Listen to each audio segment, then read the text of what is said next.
Exit poll जो है वो एक बहुत बड़ा धोखा है और इस यात्रा का उद्देश्य जो है वो धोखाधड़ी करना नहीं है लोगों से, इसीलिए इसका कोई एग्जिट पोल नहीं आएगा। मैं बार बार कहता हूं, इस यात्रा का उद्देश्य इलेक्शन नहीं, इमोशन है। हम इमोशन को जोड़ने के लिए चले हैं।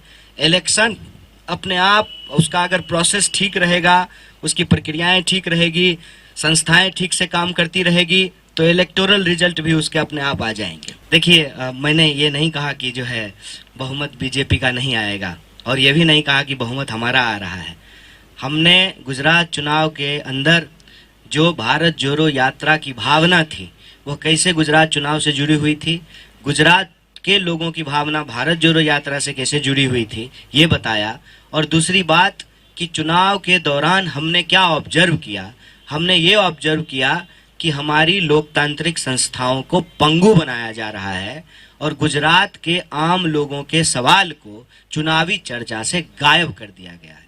हमने कहा कि 22 बार प्रश्न पत्र लीक हुए और मोरबी में जो है पुल गिरा, घड़ी बनाने वाली कंपनी को पुल बनाने का ठेका दिया गया, चौकीदार को जेल में डाल दिया गया और चोर को भगा दिया गया। ये सवाल राजनीतिक विमर्श से गायब कर दिए गए। हमने ये बात कही, अगर आप जीतने को ही मानते हैं कि हर चीज का आधार है और कोई अगर चुनाव जीत गया है तो वह पूरी तरह से सही है, तो मैं समझता हूं कि ये सही और गलत का देखने का सही नजरिया नहीं है। कई बार गलत करते हुए भी लोग जीत जाते हैं, लेकिन अंततः जो है ना, सही पे आना पड़ता है।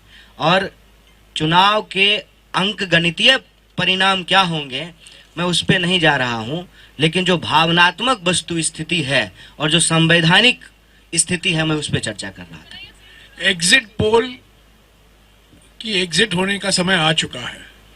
2018 के, मैं आपको याद दिलाना चाहता हूं, 2018 में मध्य प्रदेश, छत्तीसगढ़ और राजस्थान के बारे में एग्जिट पोल क्या कहे थे। तो ये एग्जिट पोल के आधार पर जो आप सवाल उठा रहे हैं, ये उचित नहीं है। ये एग्जिट पोल है और हम जानते हैं कैसे ये किए जाते हैं, किनके प्रभाव से किए जाते हैं और क्यों कराया जाता है। तो एग्जिट पोल के आधार पर यह कहना कि बीजेपी को भारी बहुमत मिल रही है, मैं समझता हूं, मैं इन एग्जिट पोल पर कुछ विश्वास नहीं रखता।